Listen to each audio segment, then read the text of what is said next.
Raunak Rao this side, और आज हम डिस्कस करने वाले हैं अपनी क्लास 12th पॉलिटिकल साइंस की जो हमारी सेकंड बुक है, that is politics in India since independence के सभी important questions, all the questions which are very very important for your pre board examination as well as for your board examination, right. So हम chapter wise सभी questions को discuss करेंगे।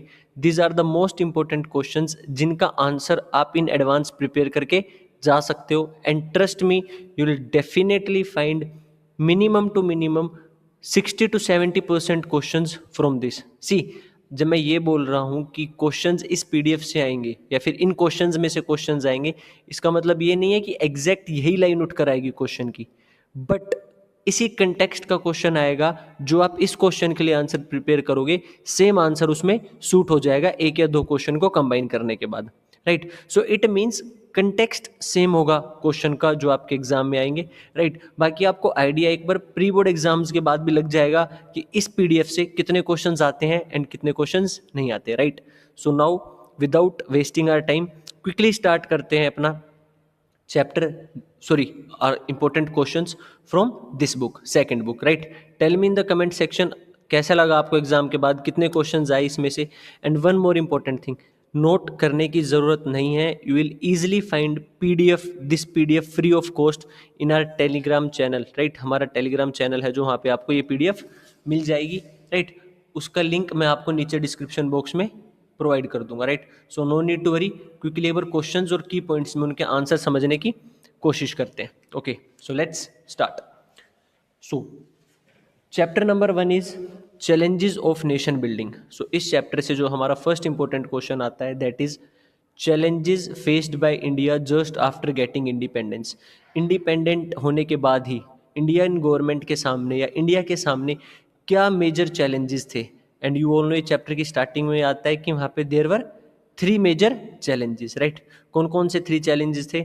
You all know that is implementation of democracy, then bringing equality and development in the country are the three major challenges. Country को develop करना था, socio economic equality लेकर आनी थी, and implementation of democracy, right? So one of the most important question. Now moving ahead, consequences of partition of India.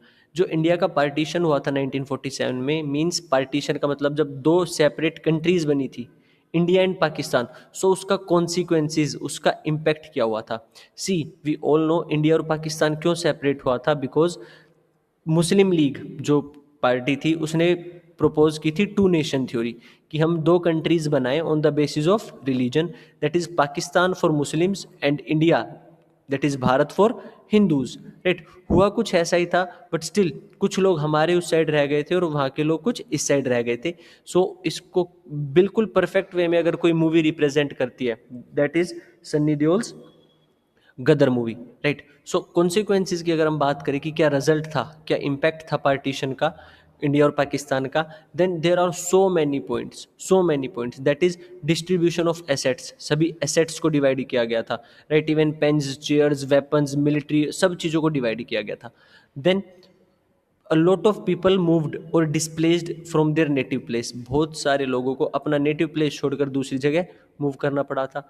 Mass scale killing, बहुत बड़े scale पे killing हुई थी लोगों की, राइट। हिंदूज और मुस्लिम्स दोनों ही साइड से काफ़ी लोग मारे गए थे, Sikhs as well, right. Then problems like rape and abduction of womens were abducted, kidnap कर लिया गया था, they were raped, right. And women were even force to convert their religion, women को फोर्स किया जा रहा था अगर कैप्चर कर लिया गया, that now you need to change your religion, right. So these were the major consequences of partition of India. इसका मतलब ये नहीं है सिर्फ यही पॉइंट्स है, there are many more points which you can revise, right. Next question is integrating princely states was a big challenge in front of independent India. Briefly explain. Yes, princely states को integrate करना, British sir से independent होने के बाद देर वर 2 main areas, India के अंदर ही 2 main areas थे। One was princely states and another was that is area which was directly under the Indian government, जो पहले ब्रिटिश गवर्नमेंट गवर्न कर रही थी और वो इंडिया के पास आ गया, that is British province to Indian province.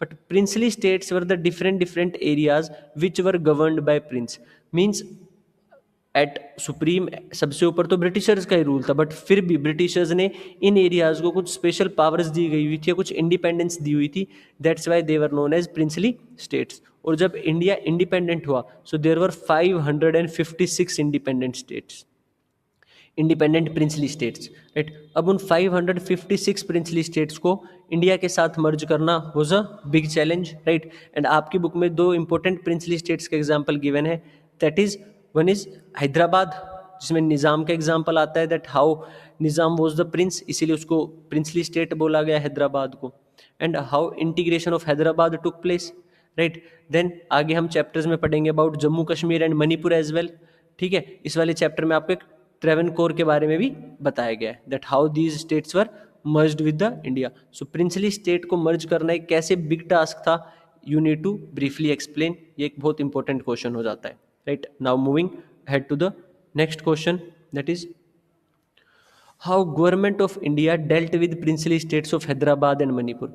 Government of India ने इन दोनों, ये इंडिविजुअल भी आ सकता है कि हैदराबाद के साथ कैसे डील किया एंड मणिपुर के साथ कैसे डील किया, कि गवर्नमेंट ऑफ इंडिया ने कैसे हैदराबाद से निज़ाम को हटाया, right, and how Manipur was added in India, जहाँ पे राजा बौद्धाचार्य थे, राइट। सो इन दोनों की हमें स्टोरी लाइन पता होना चाहिए, that how government added princely states like Hyderabad and Manipur, उनको कैसे इंटीग्रेट किया, right. Next question, how reorganisation of states took place in India. इसी के बाद एक सेगमेंट आता है, अभी इंडिया में जैसे 28 स्टेट्स और 8 union territories, right. So how this reorganization took place, right. जैसे अभी रिसेंटली हमने 1 नवंबर को हरियाणा डे सेलिब्रेट किया, right. So how states were reorganized, so इसमें मेन पॉइंट जो हमने पढ़ा था that is on linguistic basis. States को कैसे रीऑर्गेनाइज किया है, states were reorganized on the linguistic basis, जिसके लिए काफ़ी कमीशंस भी बनाए गए थे, जैसे जेवीपी कमेटी, जवाहरलाल नेहरू, सरदार वल्लभ भाई पटेल एंड पट्टा भाई श्रीमैया, जिन्होंने मना कर दिया था लिंग्विस्टिक बेस पे, लेकिन बाद में फजल अली कमीशन बनाया गया और फजल अली कमीशन ने बोला that yes we can create states on basis of language, right. So reorganisation of state किस बेसिस पे हुआ है, लिंग्विस्टिक बेसिस पे, that is on basis of language. अभी भी आप देखेंगे तो मैक्सिमम स्टेट्स जो हमारी हैं वो लैंग्वेज के बेसिस पे बनी हुई है, राइट। हरियाणा हरियाणवी, पंजाब पंजाबी, राइट, तेलुगु आंध्र प्रदेश। याद रखना Andhra Pradesh was the first state जिसको लैंग्वेज के बेसिस पे बनाया गया था। Next question, What were the major recommendations of the State Reorganization Commission 1953? State reorganisation commission, एक कमीशन, एक कमेटी सेटअप की गई थी टू चेक वेदर हम इंडियन स्टेट्स को लैंग्वेज के बेसिस पे डिसाइड करते हैं, कर सकते हैं या नहीं कर सकते, right. So what were the major recommendations, क्या मेजर रिकमेंडेशंस थी उसकी स्टेट रीऑर्गेनाइजेशन कमीशन की, you need to learn the points, right, important. So these are the most important questions from chapter 1, but इनके आंसर्स आप तभी figure out कर पाओगे when you have thoroughly read chapter 1 or twice। एक या दो बार chapter को thoroughly रिवाइज करो, फिर क्वेश्चंस के मीडियम से उनको पूरा लर्न कर लो, राइट। आई होप समझ आया होगा। Now moving on to the chapter 2, that is era of one party dominance। See, I am again telling you, I am just telling you the most important questions। हम answer wise की points कुछ discuss कर रहे हैं but in brief नहीं कर पा रहे हैं because of the time constraint, right. But I am telling you the most important questions. ये पीडीएफ डाउनलोड करना और क्वेश्चन वाइज इन सभी के आंसर्स बहुत अच्छे से प्रिपेयर कर लेना, जहाँ से भी आप प्रिपेयर कर रहे हो, either from our YouTube videos जो मैंने बनाई हुई है चैप्टर्स की, या फिर from the source which you are referring. No worries, कहीं से भी पढ़ो, बस अच्छे से पढ़ना है और मार्क्स अच्छे आने चाहिए, ये हमारा अल्टीमेट टारगेट है, right. Now what, first question, what were the reasons for dominance of Congress party in first 3 general elections. Congress regularly पहले 3 जनरल इलेक्शन में 51, 56 एंड 62 वाले इलेक्शंस में रेगुलरली जीतती आई। What were the reasons, many reasons, there are around 10 to 12 reasons कि Congress party क्यों हर बार हर election में जीतती आई। फर्स्ट 3 जनरल इलेक्शन में उसने क्यों डोमिनेट करा। Oldest party, most popular party, India के फ्रीडम स्ट्रगल में बहुत इंपॉर्टेंट रोल प्ले किया, राइट।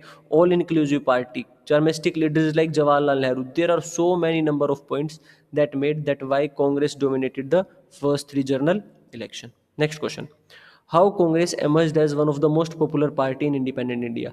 इसी के कुछ पॉइंट्स हम यहाँ पे डाल सकते हैं कि क्या रीजंस थे जिसने कांग्रेस को एक सबसे ज़्यादा पॉपुलर पार्टी बनाया इंडिपेंडेंट इंडिया में। एक तो कांग्रेस सबसे पुरानी पार्टी थी, oldest party, right. Then most of the important leaders जिन्होंने इंडिया के फ्रीडम स्ट्रगल में पार्ट लिया, they all from Congress. All inclusive nature था कांग्रेस का, राइट। कुछ पॉइंट्स आप डायरेक्टली यहाँ पे डाल सकते हो कि क्या रीजन थे that Congress became one of the most popular party, और उस टाइम पे कोई इसके कंपटीशन में भी नहीं था, right.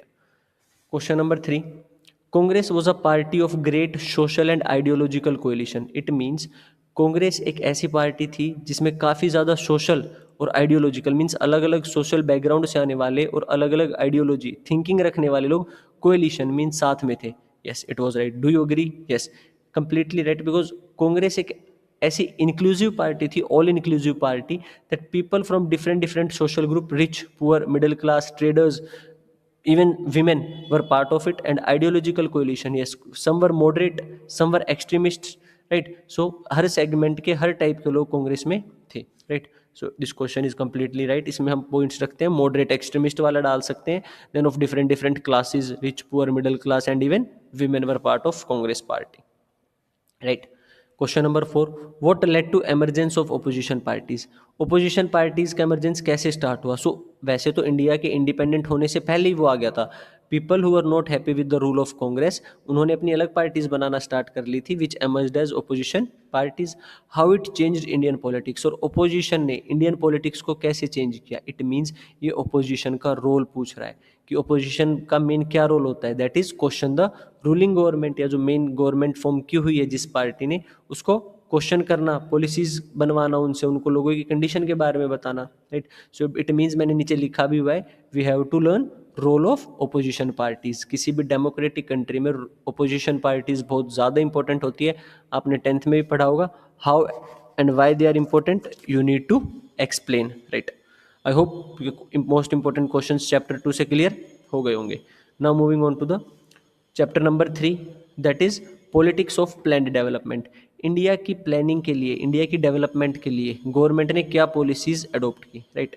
Question number 1, which economic model of development was adopted by government of India and why. Indian government ने कौन सा इकोनॉमिक मॉडल डेवलपमेंट अडॉप्ट किया और क्यों।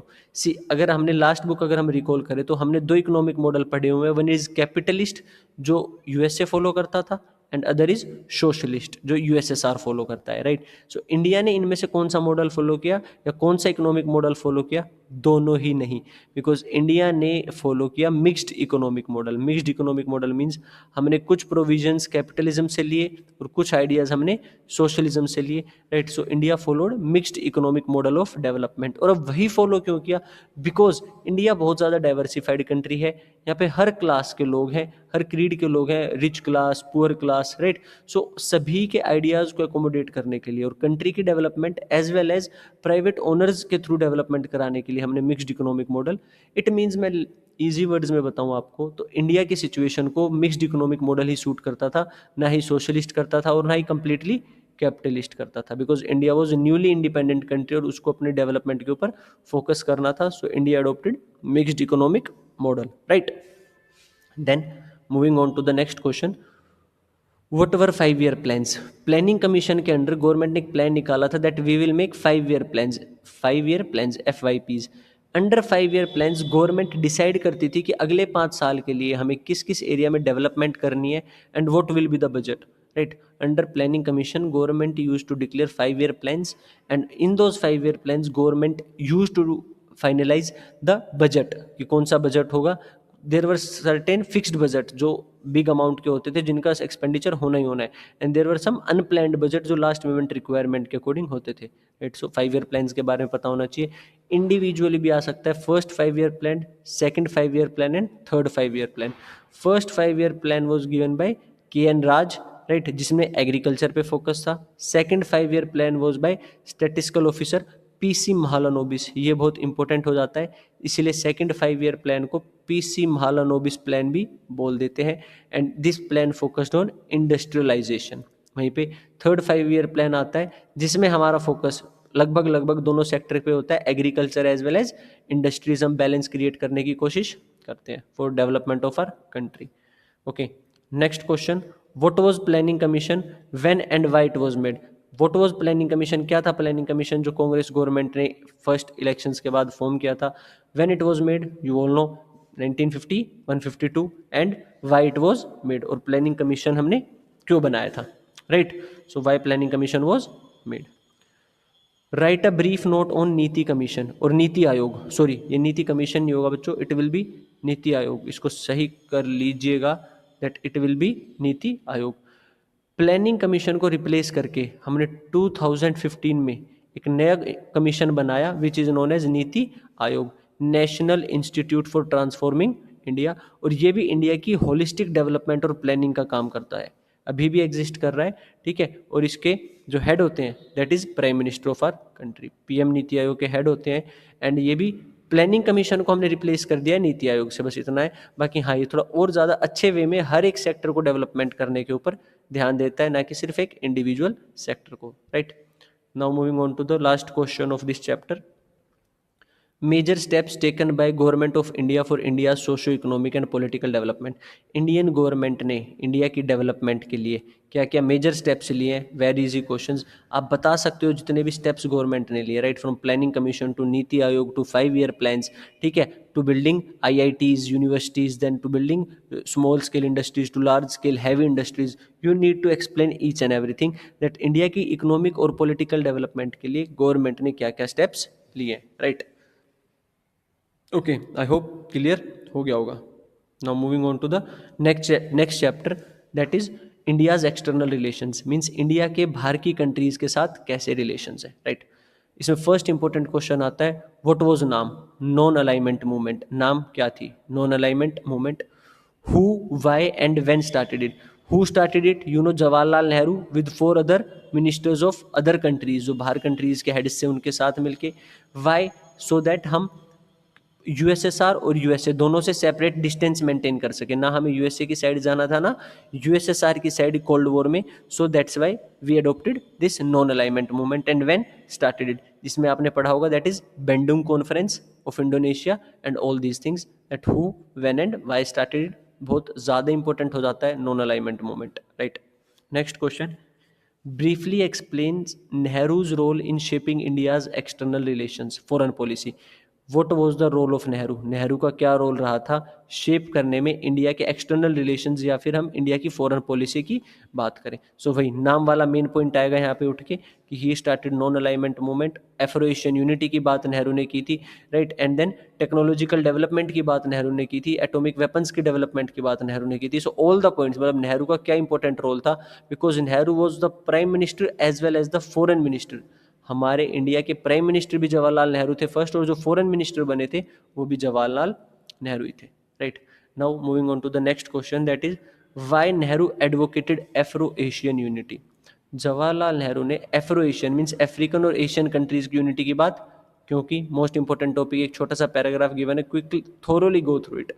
Then write a brief note on, ये बहुत ज़्यादा इंपॉर्टेंट हो जाते हैं, Indo Sino conflict, means India और चाइना के कॉन्फ्लिक्ट का रीज़न क्या था 1962 में, और अभी प्रेजेंट रिलेशंस कैसे हैं। Indo Pakistan conflict, India Pakistan का कॉन्फ्लिक्ट का रीज़न क्या रहा था, हमने पाकिस्तान के साथ कितने वॉर हो चुके हैं, 1947, 1971, 1999 कारगिल, एंड अभी जो मेन तो नहीं, एक वॉर स्किप हो गया, हाँ 1947 के बाद 1965 आएगा जी, 1947, 1965, 1971 एंड 1999 कारगिल वॉर, राइट। और एट प्रेजेंट हमारे कैसे रिलेशन है, यू वेरी वेल नो। इस टॉपिक के ऊपर क्वेश्चन आने के ज़्यादा चांसेस होते हैं, रीज़न बीइंग अभी इंडिया पाकिस्तान का कॉन्फ्लिक्ट हाल फिलहाल हुआ है, राइट। नेक्स्ट क्वेश्चन इज, इसको बांग्लादेश कर लेना, बांग्लादेश लिबरेशन वॉर, एक छोटा सा आर्टिकल गिवन है दैट कैसे बांग्लादेश बना और इंडियन गवर्नमेंट ने कैसे बांग्लादेश की हेल्प करी बनने में, क्योंकि पहले Bangladesh was part of Pakistan और इसे बोला जाता था ईस्ट पाकिस्तान, ठीक है, इसे बोलते थे ईस्ट पाकिस्तान, और इस ईस्ट पाकिस्तान को डोमिनेट करता था वेस्ट पाकिस्तान जो प्रेजेंट डे पाकिस्तान है, right. So Bangladesh liberation war. Next question is briefly explain India's foreign policy, 6 to 7 points याद हो जाने चाहिए कि इंडिया की फॉरेन पॉलिसी क्या है, कि हम कैसे नॉन अलाइनमेंट को फॉलो करते हैं, मल्टी अलाइनमेंट को फॉलो करते हैं, राइट, और हम कैसे नेबरहुड फर्स्ट पॉलिसी को फॉलो करते हैं, एक्ट ईस्ट पॉलिसी को फॉलो करते हैं, राइट, मल्टी पोलर वर्ल्ड को हम एडवोकेट करते हैं। So you need to learn India की फॉरेन पॉलिसी क्या है, मीन्स बाकी कंट्रीज के टूवर्ड्स इंडिया की फॉरेन पॉलिसी क्या है, protecting the sovereignty, protecting the national integrity, ये सभी पॉइंट्स आएंगे। India's nuclear policy, very very important. India की न्यूक्लियर पॉलिसी क्या बोलते हैं कि हम न्यूक्लियर वेपन्स का कैसे यूज़ करेंगे। हमने 2 टाइम न्यूक्लियर टेस्ट किया है, that is one time Indira Gandhi के टाइम पे in 1974 and another time in 1998, right. So दोनों ही टाइम वर्ल्ड हमारे इस न्यूक्लियर टेस्ट से हैप्पी नहीं था, बिकॉज वो नहीं चाहते थे, यूएसए जैसी कंट्रीज़ ने भी हमारे ऊपर सैंक्शन लगाए थे, वो नहीं चाहते थे कि इंडिया एक न्यूक्लियर वेपन बनाए और पावरफुल कंट्री डिक्लेयर हो, right. So nuclear foreign India's nuclear policy में हम लिखेंगे no first use, no expansion of nuclear weapons, no no first use, no expansion of nuclear weapons. Then we can write another point, that is no use against civilian, no use of nuclear weapon against non nuclear weapon country, right. So these are the major points which we can write in our answers. Moving on to the next chapter, that is challenges to and restoration of Congress system. क्या challenges आए कांग्रेस को mainly जब जवाहरलाल नेहरू और लाल बहादुर शास्त्री की death हो गई थी, and how it restored its monopoly. Okay, first question is death of Nehru and Shastri was a big shock to India and its politics, explain. Yes, Nehru और नेहरू के बाद शास्त्री को पीएम चूज किया गया और इनकी भी डेथ हो गई। It was a big shock to India, India के लिए बहुत बड़ा शौक था, because it was a big question कि अब नेक्स्ट पॉलिटिकल लीडर किसे बनाए। प्लस इंडिया की इकोनॉमिक कंडीशन बिल्कुल अच्छी नहीं थी, सोशल कंडीशन बिल्कुल अच्छी नहीं थी, India was going through great crisis, right. So we'll explain this. Next question, how death of two PMs, prime ministers, in a very short period of time led to conflict within Congress? Yes, कैसे लाल बहादुर शास्त्री और जवाहरलाल नेहरू की death के बाद Congress divide होना start हो गई, या कांग्रेस में स्प्लिट आना स्टार्ट हो गया, या हम बोल सकते हैं कि कांग्रेस में टेंशंस क्रिएट हो गई। या आपने चैप्टर में पढ़ा होगा, that is Morarji Desai and Indira Gandhi के बीच में कॉन्फ्लिक्ट था। मोरारजी देसाई एंड इंदिरा गांधी के बीच में कॉन्फ्लिक्ट था, right. So there was conflict, और यहीं से पार्टी डिवाइड होना थोड़ा थोड़ा स्टार्ट हो जाती है, right. Syndicate, then Congress O and Congress R वाला डिवीजन जो हमने रीड किया। सी स्टूडेंट्स, पूरे चैप्टर की summary with the help of notes, मैंने मैक्सिमम चैप्टर्स की वीडियो बनाई हुई है इसमें से, अब ठीक है 5 to 7 चैप्टर्स की तो आई थिंक ऑलमोस्ट बना दी है। सो ये आपको वीडियोस में मिल जाएगा, वीडियो सेक्शन में मैं एक सेपरेट प्लेलिस्ट भी क्रिएट कर दूंगा for class 12th political science. So please अच्छे से वहाँ जाके वीडियो देख लेना और रिवाइज कर लेना for your exam, right. Next question, what is defection, how this practice was a cause of concern for party politics. Defection किसे बोलते हैं, you all know that election होने के बाद अगर एक मिनिस्टर अपनी पार्टी चेंज करता है, it is known as defection. और you have to tell me now कि क्या इंडिया में डिफेक्शन अभी भी है या नहीं है। वीडियो को यहीं पे पॉज करके you need to tell me in the comment section कि क्या इंडिया में डिफेक्शन अभी भी है या नहीं है, और अगर नहीं है सो किस अमेंडमेंट एक्ट के थ्रू उसे हटाया गया। सी, अगर आप ऐसे पॉइंट अभी इसके ऊपर सर्च करके याद करोगे ना तो आपको परमानेंटली याद हो जाएगा that when defection was removed, right। how this practice was a cause of concern for party politics। हाँ, एक मिनिस्टर इलेक्ट होने के बाद दूसरे उसमें चला जाता है, इससे आपको याद आ रहा होगा आया राम गया राम वाला जो सिचुएशन है, that is it was a cause of concern for party politics, क्योंकि एक नेता या कुछ 3-4 नेता ही एक गवर्नमेंट को बनाने में या एक गवर्नमेंट को गिराने में बहुत इंपॉर्टेंट रोल प्ले कर सकते हैं अगर ज़्यादा मेजोरिटी से गवर्नमेंट फॉर्म नहीं हुई है, राइट। सो इससे अनस्टेबिलिटी बहुत ज़्यादा रहती है, थिंग्स आर नॉट स्टेबल। सो इसीलिए डिफेक्शन को गवर्नमेंट ने हटा दिया था। यू विल टेल मी कब हटाया था, right, from the provisions of, or you can say it was banned। next question, what led to split in congress। Congress में स्प्लिट आना, कांग्रेस में डिवाइड आने का रीजन क्या था। Which two factions were formed, split आने के बाद कौन से दो फैक्शंस बने। We know Congress R, that is Indira Gandhi जिसको लीड कर रही थी, and Congress O, that is Congress organization. How they differ from each other, दोनों एक दूसरे से कैसे डिफरेंट थे। कांग्रेस ओ में सिंडिकेट्स थे, सिंडिकेट्स कौन थे, you will tell me. Then Congress R led by Indira Gandhi, और दोनों की आइडियोलॉजी में क्या डिफरेंस था। What do you understand by term syndicate, same question आ गया, very very important. That is syndicate कौन थे, चलो मैं ही बता देता हूँ। A group of very powerful and influential leaders within Congress. Congress में कुछ ऐसे लीडर्स थे जिन्होंने पहले मोरारजी देसाई को चूज ना करके इंदिरा गांधी को पीएम चूज किया था, बिकॉज वो सोचते थे कि इंदिरा गांधी उनको सपोर्ट करेगी या इंदिरा गांधी उनकी बात मानेगी। सो बहुत ही ज़्यादा पावरफुल इन्फ्लुएंशियल जो लीडर्स थे, देवर नोन एज सिंडिकेट। बाद में इन्हीं सिंडिकेट ने इंदिरा गांधी से नाराज होकर जो सेपरेट ग्रुप बनाया, that is Congress O, Congress organisation, right. How Congress led by Indira Gandhi managed to win 1967 and 1971 general elections.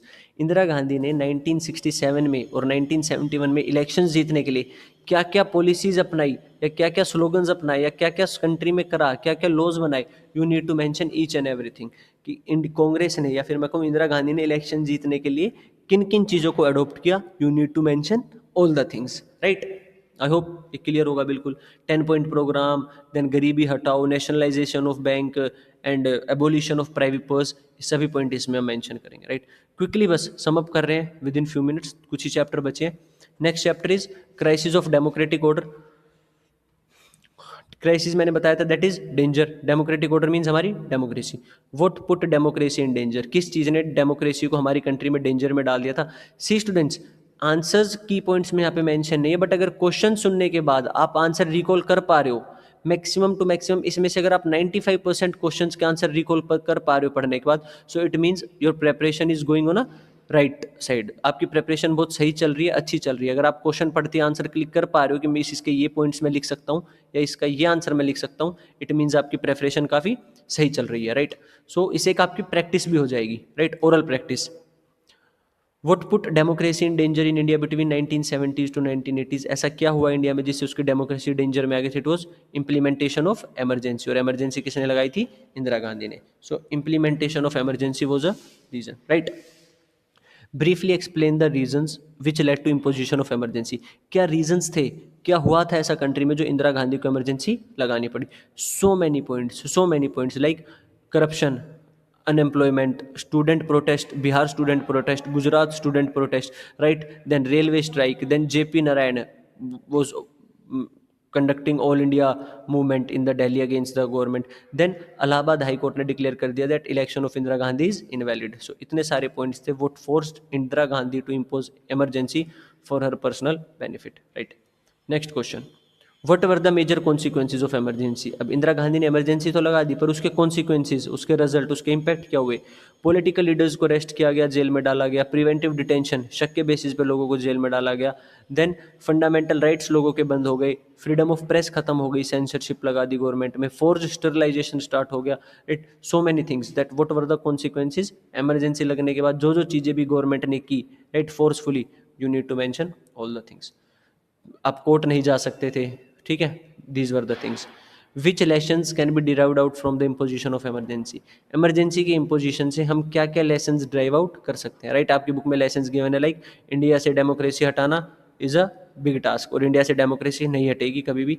Then another point was that emergency के रिगार्डिंग कुछ ज़्यादा पावर्स है सेंट्रल गवर्नमेंट के पास, उसको चेंज करने की या मॉडिफाई करने की ज़रूरत है, right. So 2-3 lessons are also given, so quickly revise them, right. Next point is, question is, Janata government unable to survive for long. Yes, Janata government ज़्यादा टाइम तक सर्वाइव नहीं कर पाई थी 1977 में इलेक्शंस में आने के बाद भी. This led to emergence of Congress once again, और इसी वजह से कांग्रेस दोबारा इलेक्शन जीत जाती है.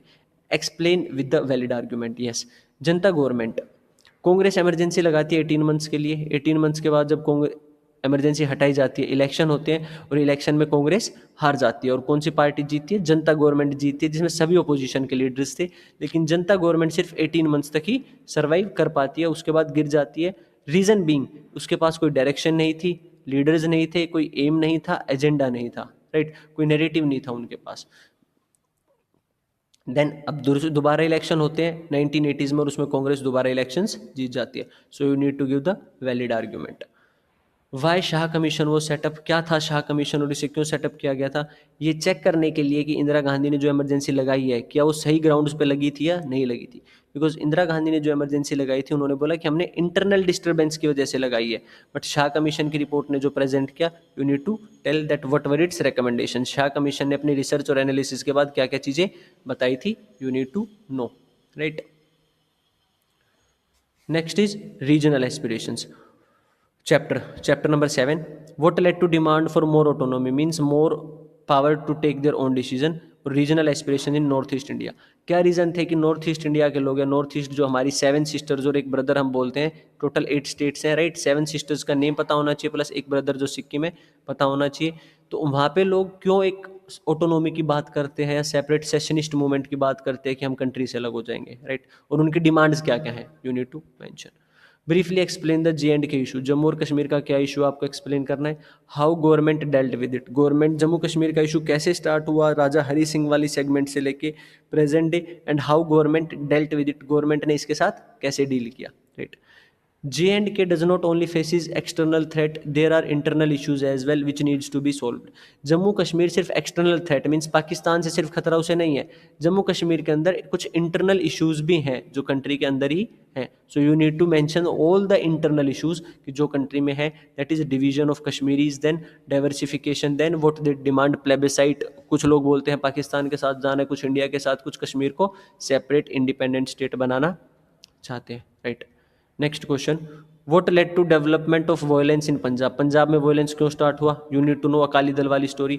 What was the role of Rajiv Gandhi in solving this dispute, इस डिस्प्यूट को सॉल्व करने में राजीव गांधी का क्या रोल था, that is Rajiv Gandhi Longowal accord, Rajiv Gandhi Longowal accord जो साइन हुआ था 1984 में, and how this dispute was resolved, that is Punjab accord भी जिसको बोला जाता है, राइट। इसमें आपको पता होना चाहिए दिस वायलेंस वाले चैप्टर में पंजाब में, that there was a party जिसको बोला जाता था अकाली दल, राइट। अकाली दल पावर में तो आ गई थी पंजाब में इलेक्शन जीत के, बट वो ज़्यादा खुश नहीं थी क्योंकि उसे डिसमिस कर दिया जाता था। सो अकाली दल के जो एक्सट्रीमिस्ट थे, मींस जो लड़ाई या इन सब करने में बिलीव रखते थे, दे पिकड अप वेपन्स, गवर्नमेंट के अगेंस्ट उन्होंने वेपन्स उठा लिए और वो गोल्डन टेम्पल में जाकर छिप गए। और अब गोल्डन टेम्पल से उनको निकालने के लिए इंदिरा गांधी ने ऑपरेशन लॉन्च किया, ऑपरेशन ब्लू स्टार, और ऑपरेशन ब्लू स्टार में काफ़ी डैमेज हुआ गोल्डन टेम्पल को। इस वजह से जो सिख कम्युनिटी थी वो मानने लग गई कि हमारे रिलीजन के ऊपर अटैक, और इसीलिए जो सिख बॉडीगार्ड थे प्राइम मिनिस्टर इंदिरा गांधी के, जो सिख बॉडीगार्ड थे, उन्होंने प्राइम मिनिस्टर इंदिरा गांधी को ही शूट कर दिया, जिस वजह से राइट्स और सब हुआ। फाइनली राजीव गांधी पीएम बनते हैं और वो अकाली दल के हेड लोंगोवाला के साथ एग्रीमेंट, हरचंद लोंगोवाला के साथ एग्रीमेंट साइन करके इस डिस्प्यूट को डिसॉल्व करते हैं और उनकी डिमांड्स को कुछ फिलफिल करते हैं कि आपको चंडीगढ़ मिल जाएगा, रावी ब्यास का वाटर डिस्ट्रीब्यूशन और हरियाणा पंजाब की बॉर्डर डिस्ट्रीब्यूशन भी अच्छे से डिस्कस किया जाएगा, right. Now what lesson demand for regional aspirations tell us about accommodative nature of India, India के accommodative nature को, उससे हमें क्या लेसन मिलता है या उससे हमें क्या सीखने को मिलता है। देयर आर 3 to 4 पॉइंट्स जो लास्ट में गिवन है, बट ये वाला ज़्यादा इंपॉर्टेंट हो जाता है, right. Now moving ahead to the last chapter, that is chapter number 8। इस चैप्टर से 2 क्वेश्चन वेरी वेरी इंपॉर्टेंट है और उनके आने के सबसे ज़्यादा चांसेस होते हैं और मैक्सिमम टाइम्स आए भी हैं। First question is briefly explain 5 major development took place in India in early 1990s, वो कौन सी 5 मेजर डेवलपमेंट थी जो इंडिया में हुई 1990s के पीरियड में। इसमें किन डेवलपमेंट की बात हो रही है, this are defeat of Congress, Congress election हारती है, then assassination of Rajiv Gandhi, Rajiv Gandhi का assassination, then Ayodhya dispute, Ayodhya में डिस्प्यूट होता है राम जन्मभूमि वाला dispute, then Mandal issue, Mandal issue means OBC को रिजर्वेशन देने की बात अप्रूव हो जाती है, जो जनता गवर्नमेंट 1977 में आके किया था उसे अब अप्रूव करती है दोबारा पावर में आके। And next important thing is that is new economic policy, government of India new economic policy लेकर आती है। ये 5 पॉइंट आपको रट जाने चाहिए क्योंकि 5 मेजर डेवलपमेंट आने के चांसेस बहुत ज़्यादा होते हैं। हेडिंग होगी defeat of Congress, Ayodhya dispute, assassination of Rajiv Gandhi, Mandal commission issue and nation new education new economic policy, right. These are the 5 major development जो 1990s में इंडिया में होती है, right. Moving on to the next question, what led to emergence of government based on coalition after 1980s, 1980s के बाद ऐसा क्या हुआ कि कोalition गवर्नमेंट आने लगे, मींस 2 या 2 से ज़्यादा पार्टीज मिलके गवर्नमेंट फॉर्म करना स्टार्ट कर दिया। ऐसा नहीं जैसे पहले कांग्रेस का डोमिनेशन था किसी और पार्टी का था, सिर्फ ऐसा ही चल रहा है। सो इसका क्या रीज़न था, यू नीड टू टेल।